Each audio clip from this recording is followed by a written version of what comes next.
Hi అండి, ఎలా ఉన్నారు? అందరూ బాగున్నారా? ఈరోజు మనం no oil no boil food చేసుకుందాం. ఒక కప్ అటుకులు తీసుకున్నాను. అటుకుల్ని మిక్సీ వేసుకుందాం బరకగా. ఇడ్లీ చేసుకుందాం అండి ఇవాళ.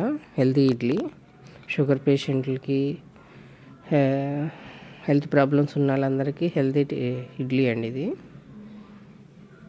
ఒకసారి ట్రై చేసి చూడండి. ఒక కప్పు అటుకులు తీసుకుని మిక్సీ చేసి పెట్టుకున్నాం మనం.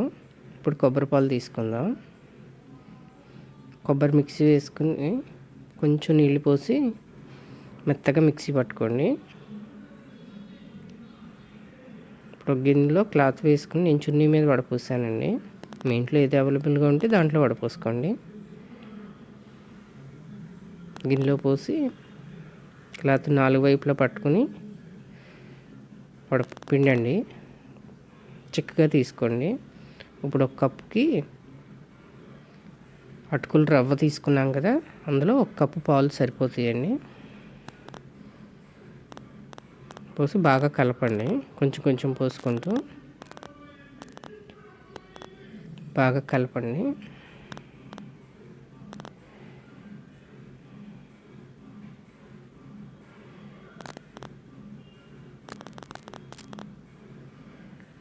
బాగా కలిపి కొంచెం కొంచెం పోసుకోండి. ఒకేసారి పోస్తే బాగా పలుచగా అయిపోతుంది.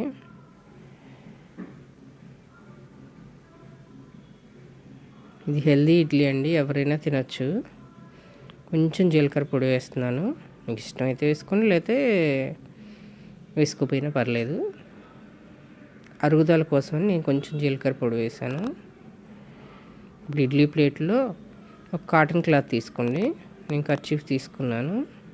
తీసుకుని దాంట్లో కొంచెం క్యారెట్, బాదం పప్పు, జీడిపప్పు వేసి మనం కలిపించుకున్న అటుకులు మిక్సర్ మీద ఉంది కదా, అది బాగా మెత్తగా లడ్డూలాగా చేయండి. మెత్తగా లడ్డూలాగా చేసి వాటి మీద పెట్టి ఇడ్లీ షేప్లో నొక్కండి. చూపిస్తున్నాను కదా, అలా చేయండి. ఇలా చేశాక ఒక 2 minutes క్లాత్ కప్పేసి పక్కన పెట్టండి. 2 minutes అయిన తర్వాత తీసి ప్లేట్లో పెట్టుకోండి.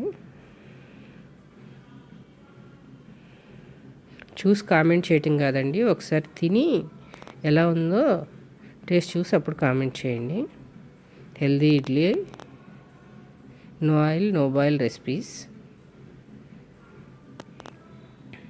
ఎలా ఉందో చేసుకుని తిని నచ్చితే లైక్ చేయండి, షేర్ చేయండి, కామెంట్ చేయండి, సబ్స్క్రైబ్ చేసుకోండి.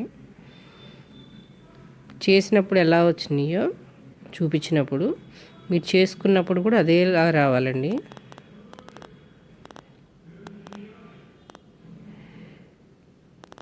Thank you.